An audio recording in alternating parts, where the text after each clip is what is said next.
ஸ்ரீ ரேவா காண்டம் 230ஆம் அத்தியாயம். தீர்த்தங்களின் வரிசைகளின் விவரம். குறிப்பு: இது பொருளடக்கத்தை முன்வைக்கும் ஒரு பழைய முறையாகும். பாண்டுவின் மைந்தனிடம் யுதிஷ்டிர மன்னனிடம் இதனை கூறிய பிறகு 7 கல்பங்களின் நிகழ்வுகளை நினைவில் வைத்திருந்த ஞானியும் முனிவருமான மிருகண்டுவின் மைந்தனான மார்க்கண்டேய முனிவர் உரையாட நிறுத்தம் செய்தார். குந்தியின் மைந்தனிடம் பாண்டவரிடம் முனிவர் மார்க்கண்டேயர் எவ்வாறு விவரித்தாரோ அதே போல ரேவா நதியின் உன்னதமான பெருமை தொடர்பான அனைத்தும் உங்களுக்கும் சிறந்த முனிவர்களே எடுத்துரைக்கப்பட்டுள்ளன. புண்ணியம் மிக்கதும் சிறந்ததுமான இந்த ரேவா நதி பிரபஞ்சத்தையே புனிதப்படுத்தும் ஆற்றல் கொண்டது. இது ருத்ரனாரின் உடலிலிருந்து தோன்றியது. இது அனைத்து உயிரினங்களுக்கும் அச்சமின்மையை, அபயத்தை அளிக்கிறது.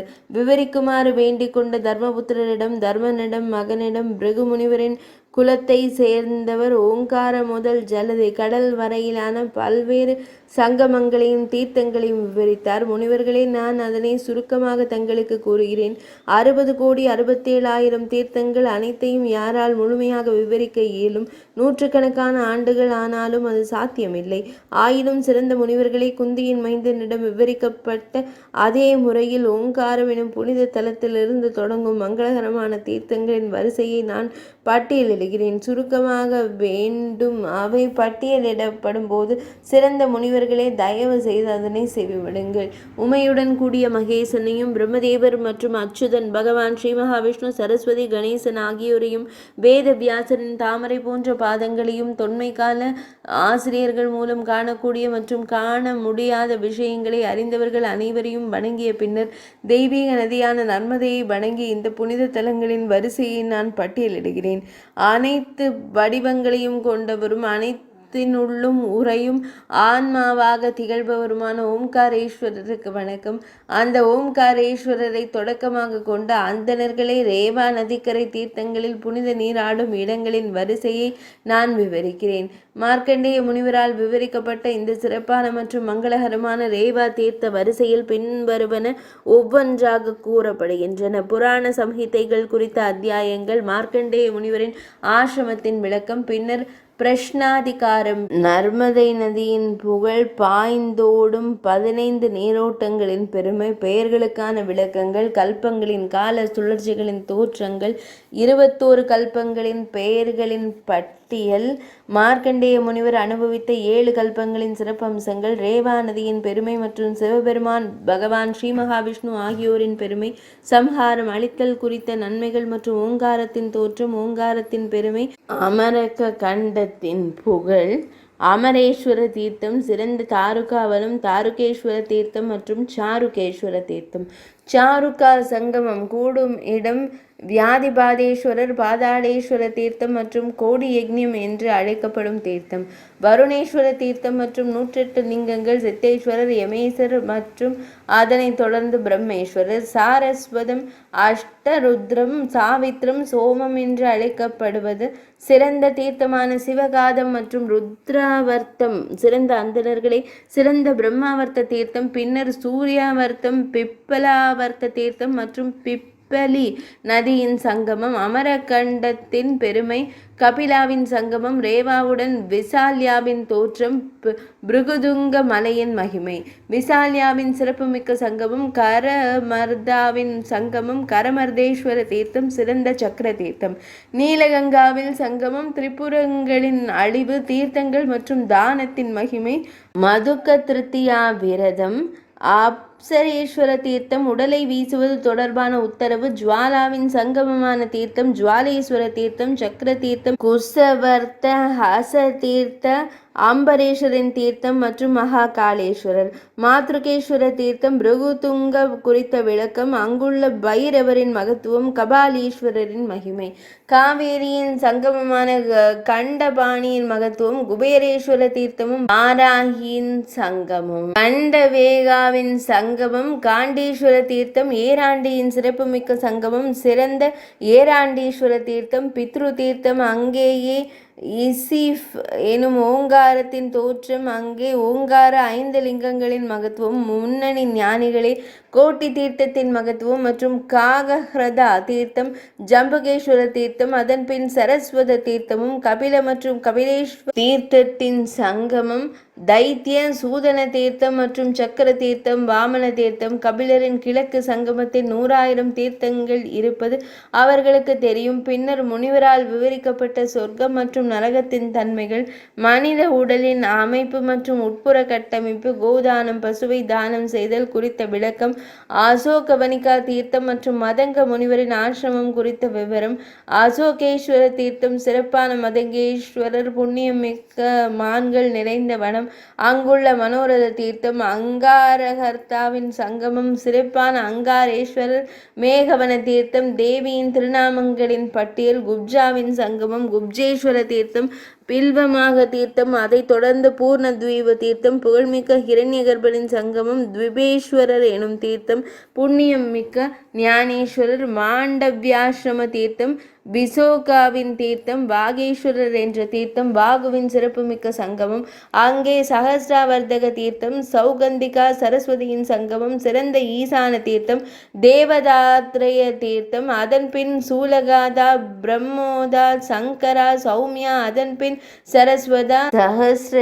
யக்ஞ தீர்த்தம், கபாலமோகனா, ஆக்னேயா, ஆதிதிஷா, சிறந்த வராக தீர்த்தம், தேவபாத தீர்த்தம், யக்ஞ சகஸ்ரக தீர்த்தம், சுக்ல தீர்த்தம், தீப்திகேசா, விஷ்ணு தீர்த்தம், யோதனா, நர்மதீஸ்வர தீர்த்தம், வருணேசா, மருதா, யோகேஷா, ரோஹிணி தீர்த்தம் மற்றும் தாரு தீர்த்தா, சிறந்தவர்களே பிரம்மவர்த்தா, பத்ரேஷா, வாகனா, சௌரா, புகழப்பட்டது மேகநாதா, தாரு தீர்த்தா, தேவ தீர்த்தம், குகாஸ்ரயா, நர்மதேஸ்வரர் என்று அழைக்கப்படும் தீர்த்தம், சிறந்த கபில தீர்த்தம், கரஞ்சேசா, குண்டலேசா, அதன் பின் பிப்பலாதா, விமலேஸ்வர தீர்த்தம், புஷ்கரிணியின் சங்கமம், சூலபேதத்தின் புகழ், அங்கேயே அந்தகனின் சுரண்டல், தேவர்களுக்கு ஆறுதல் அளிப்பது, அந்தகனை முழுமையாக அடிப்படைய செய்தலும், சூலபேதத்தின் தோற்றம், தகுதியானவர்களின் சோதனை, தான தர்மத்தின் புகழ்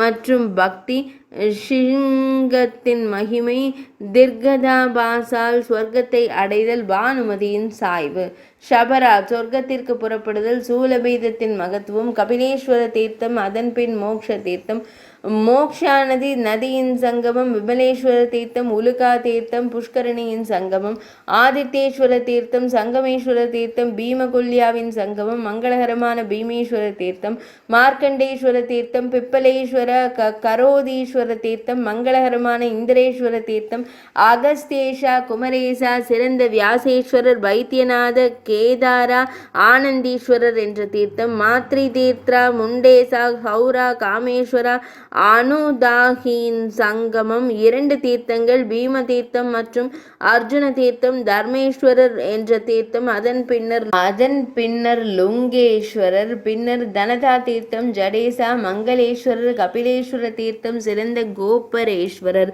மானி நாகேஸ்வரர் என்ற தீர்த்தம், மாநதியின் சங்கமம், திலகேஸ்வர தீர்த்தம், அதன் பின் கௌதமேசா, அங்குள்ள மா தீர்த்தம் முனிவரால் விவரிக்கப்பட்டுள்ளது. முன்னணி முனிவர்களே சாங்கசூடா, கேதாரா, அதன் பின் பராசரர், பீமேஸ்வரர், காண்ட்ரேசா, அஸ்வவதியின் சங்கமம், பகீஸ்வரா, நாரதேசா, வைத்தியநாதா, கபீஸ்வரா, சுரபேஸ்வரர், மார்க்கண்டா, ரமேஷா, லக்ஷ்மணேஸ்வரர், மேகேஸ்வரர், மத்திய கோகேஷா, அப்சராஹிருதா என்று அழைக்கப்படுகிறது. தாதிஸ்கந்தா, மதுஸ்கந்தா, நந்திகேசா, வருணா, பாவகேஸ்வர தீர்த்தம், கபிலேஸ்வரர், நாராயணர் என்று அழைக்கப்படும் தீர்த்தம், சிறந்த சக்கர தீர்த்தம், பெரிய கண்டாதித்ய தீர்த்தம், சிறந்த காண்டிகா தீர்த்தம், யமஹாசா எனும் தீர்த்தம், மங்களகரமான கங்கேஸ்வரர், நந்திகேஸ்வரர் என்று அழைக்கப்படும் நரநாராயணா என்ற பெயர் கொண்ட தீர்த்தம், நளீஸ்வரா, மார்க்கண்டா, அதன் பின் சுக்ல தீர்த்தம், அங்குள்ள பெரிய வியாசேஸ்வரர் தீர்த்தமும் சித்தேஸ்வரரும், கோடி தீர்த்த பிரபா தீர்த்தம், சிறந்த வாசுகீஸ்வரர், காரஞ்சாவின் சங்கமம், சிறந்த மார்க்கண்டேஸ்வரர், கோடீஸ்வரர், சங்கர்ஷ்ணன் என்ற தீர்த்தங்கள், கணகேசா, மன்மதேசா, ஆனசூயக தீர்த்தம், ஏராண்டியின் சிறப்புமிக்க சங்கமம், அற்புதமான மா தீர்த்தம், ஸ்வர்ணஜலகா எனும் தீர்த்தம் அம்பிகேஸ்வரர், கரஞ்சேஷா, பாரதேஷா, நாகேஷா, முகுடேஸ்வரர், சௌபாக்கிய சுந்தரி தீர்த்தம் சிறந்த தனதீஸ்வரர், ரோஹிண்யா சக்கர தீர்த்தம் உத்தரேஸ்வரர் என்று அழைக்கப்படுகிறது.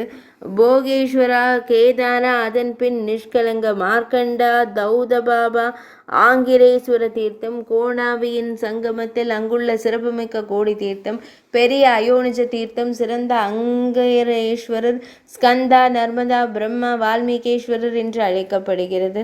கோடி தீர்த்த கபாலேசா, பாண்டு தீர்த்த, திரிலோச்சன தீர்த்தம், கபிலேசா, கம்புகேசா, பிரபாசா, கோகனேஸ்வரா, இந்திரேஷா, வாலுகேசா, தேவேஷா, சக்ரா, நாகேஸ்வரா, கௌதமேஷா, சிறந்த அகல்யா தீர்த்தம், ராமேஸ்வரா, மோக்ஷ தீர்த்தம், குஷேஸ்வர மற்றும் லவேஸ்வர, நர்மதேச, கபர்தேசா, அதன் பின் சாகரேசா, பெரிய கௌராதித்ய தீர்த்தம், அபரயோனிஜ தீர்த்தம், பிங்களேஸ்வர தீர்த்தம், சிறந்த பிருக்வீஸ்வரர், தசாஸ்வமேதிகா தீர்த்தம், கோடி தீர்த்தா சிறந்தவர்களே, மார்க்கண்டா, பிரம்ம தீர்த்தம், சிறந்த ஆதிவராகா, ஆசாபுரா என்ற தீர்த்தம், கௌபேரா, மருதா, வருணேச, யமேசா, ரமேஷா, கர்க்கடேஸ்வரர், சங்கேஷா, சோமதீர்த்த, சிறந்த நந்திஹிரதா, வைஷ்ணவ சக்கர தீர்த்தம், ராமர் மற்றும் கேசவர் என்று அழைக்கப்பட்டவர்கள், ருக்மிணி தீர்த்தம், சிறந்த சிவதீர்த்தம், ஜெயவராக தீர்த்தம், அஷ்மாஹா எனும் தீர்த்தம், அங்கரேசா, சித்தேசா, அதன் பின் தாபேஸ்வரர், மீண்டும் சித்தேஸ்வரர் என்ற தீர்த்தம், வருணேஸ்வரர், தகுதியுள்ள பராசரேஸ்வரர், சிறந்த சுசுமேஷா, குண்டேஸ்வர தீர்த்தமும், காலகாலேஸ்வரரும், நியாங்குவராகா என்று அழைக்கப்படுகிறது. சிறந்த அங்கோல தீர்த்தம், ஸ்வேதவராக தீர்த்தம், பார்கலா, சிறந்த சௌர தீர்த்தம், ஹுங்கார சுவாமி தீர்த்தம், சிறப்பான சுக்ல தீர்த்தம், மதுமதியின் சங்கமம், சங்கமேஸ்வர தீர்த்தம், நர்மதேஸ்வரர், மூன்று நதிகளின் சங்கமம், அனகேஸ்வர தீர்த்தம், மோட்சத்தின் பெயரால் அமைந்த சார்பேஷர், காவிரியின் புண்ணிய சங்கமம், கோபேஸ்வரர் எனும் தீர்த்தம், மார்க்கண்டேஸ்வர், நாகேஸ்வர், உதம்பரியின் சங்கமம், சம்பாதித்ய தீர்த்தம் மற்றும் உதம்பரியின் சங்கமம், சித்தேஸ்வரர், மார்க்கண்டேயர் மற்றும் சித்தேஸ்வரியால் இது நடத்தப்பட்டது. கோபேஷா, கபிலேஷா, சிறந்த வைத்தியநாதர், பிங்களேஸ்வரர் தீர்த்தம், பெரிய சைந்தவாயதனம், பூதீஸ்வரர் என்று அழைக்கப்படும் தீர்த்தம், அதன் பின்னர் கங்காவாகா, கௌதமேஸ்வரர் தீர்த்தம் மற்றும் தசாஸ்வமேதிகா, சிறந்த பிருகு தீர்த்தா மற்றும் நன்கு அறியப்பட்ட சௌபாக்கிய சுந்தரி, அங்கேயே விருட்சகாதா, கோடாரா, தூத பதக்க, தூதேஸ்வரி தீர்த்தம், ஏரண்டி சங்கமம், கனகேஸ்வரி தீர்த்தம், ஜுவாலேஸ்வர தீர்த்தம், சாலக்கிராமம் என்ற தீர்த்தம், சிறந்த சோமநாதர், உதிர்ண வராக தீர்த்தம், சந்திர பிரபாசகா, துவாதசாதித்ய தீர்த்தம், சித்தேஸ்வரர் என்ற பெயர் பெறும் தீர்த்தம், கபிலேஸ்வர தீர்த்தம், மங்களகரமான திரிவிக்ரம தீர்த்தம், விஸ்வரூபம் என்ற தீர்த்தம், நாராயணரால் உருவாக்கப்பட்டவை. மூல ஸ்ரீபதி தீர்த்தம் ஷௌலா ஸ்ரீபதி என்று அழைக்கப்படுகிறது. தேவ தீர்த்தம் ஹச தீர்த்த, சிறந்த பிரபாச தீர்த்தம், மூலஸ்தானம் கந்தேசா, அதன் பின்னர் அட்டகாச தீர்த்தம், பூர்புவேஸ்வர தீர்த்தம், நன்கு அறியப்பட்ட சூலேஸ்வரி, சரஸ்வதா, தாருகேசா, அஸ்வினிகளின் சிறந்த தீர்த்தம், இணையற்ற சாவித்ரி தீர்த்தம், பாலகில்யேஸ்வரர், நர்மதேசா, மாத்ரி தீர்த்தா, சிறந்த தேவ தீர்த்தம், அற்புதமான சிகி தீர்த்தம், சிறந்த முனிவரே, கோடீஸ்வரி என்ற பெயருடைய கோடி தீர்த்தமும் மிருதாவும், பைராமகா என்ற தீர்த்தம், தீர்த்தம் மாண்டவேஸ்வரர், அங்கே நாராயணேசா, அதன் பின் அக்ரூரேஷா, தேவகாதா, சித்தருத்தரா, சிறந்த வைத்தியநாதர், மாத்ரித, அதன் பின் உத்தரேஷா, நர்மதேஷா, மீண்டும் மாத்ரி தீர்த்தம், குராரி தீர்த்தம், தனுதேஷா, தாச கன்யகா, ஸ்வர்ணபிந்து தீர்த்த, நபா பிரமோச்சனா, பிரபுதேஸ்வர தீர்த்தம், முண்டீஸ்வரர், ஏகசாலா, திண்டிபாணி, பெரிய அப்சராச தீர்த்தம், முனியாலயா, கணித்த தேவதா என்ற மார்க்கண்ட தீர்த்தம், அமலேஸ்வர தீர்த்தம், கந்தீஸ்வர தீர்த்தம், ஆஷாதி தீர்த்தம், ஸ்ருங்கி தீர்த்தம், பகேஸ்வர தீர்த்தம், கபாலேஷா, மார்க்கண்டா, கபிலேஷா, ஏராண்டியின் சங்கமம், ஏராண்டி தேவதா தீர்த்தம், அதன் பின்னர் ராம தீர்த்தம், ஜமதக்னியின் பெரிய தீர்த்தம், ரேவா மற்றும் கடலின் சங்கமம், லோகநாதேஸ்வர தீர்த்தம், லுங்கேஷா என்ற தீர்த்தம், விருட்சகதா குண்டனும் சிறந்த முனிவர்களே. ஹசேஸ்வரர், திலாடா, பாகேஸ்வரா, கோடீஸ்வரர் தீர்த்தம், சிறந்த அலிகா தீர்த்தம், ரேவா மற்றும் கடலின் சங்கமத்தின் விமலேஸ்வரர் தீர்த்தம், இவ்வாறே மகா முனிவர்களே மிகவும் புண்ணியமான தீர்த்தங்களின் தொடர் என்னால் விவரிக்கப்பட்டது. புனிதமான தீர்த்தங்களின் வரிசையானது நதிக்கரைகளில் எனும் நூலின் கோர்க்கப்பட்ட முத்து மாலையைப் போல அமைந்துள்ளது. இது நர்மதை நதியின் நீரால் தூய்மைப்படுத்தப்பட்டுள்ளது. நல்லோரை அலங்கரிக்கவும் அனைத்து உலகங்களின் நலனுக்காகவும் மார்க்கண்டேய முனிவரால் அது உருவாக்கப்பட்டது. இது பாவங்களின் இருளை போக்குகிறது. அறநெறியை விரும்புவோர் இதனை எப்போதும் தரிக்க வேண்டும். இதனை ஒரு முறை ஜபிப்பதன் மூலம் ஒரு பகல் மற்றும் ஒரு இரவில் எனக்கு அடைகிறது. இதை 3 முறை ஜபிப்பதன் மூலம் 1 மாத காலத்தில் ஏற்பட்ட பாவம் அழிகிறது. சிவபெருமானின் முன்னிலையில் இதை ஜபிப்பதன் மூலம் 3 மாத காலத்தில் செய்யப்பட்ட பாவம் அழிகிறது. 1 மாதம் முழுவதும் இதை ஜபிப்பதன் மூலம் ஓராண்டு கால பாவம் அழிகிறது. ஷார்த்த பித்ருகாரிய நேரத்தில் அந்தணர்கள் உணவருந்தி கொண்டிருக்கும் பொழுது ஒரு பக்தர் புனிதமான இந்த தீர்த்த வரிசையை ஓதினால் அவர் கயா சார்த்தம் செய்தவருக்கு இணையான பலனை பெறுகிறார். வழிபாட்டின் போது தெய்வங்களின் முன்னிலையில் நம்பிக்கையுடன் இதனை ஓதினால் அவர் அனைத்து தேவர்களையும் மகிழ்விப்பதோடு தம் குலம் முழுவதையும் புனிதமாக்குவார். பாவமற்ற சிறந்த முனிவர்களே, இவ்வாறு ரேவா நர்மதை நதிக்கரையில் அமைந்துள்ள புனிதமான தீர்த்த வரிசையை நான் விவரித்தேன். இனி மேலும் செவிமடுப்பீராக. 230ஆம் அத்தியாயம் இனிதே நிறைவடைந்தது.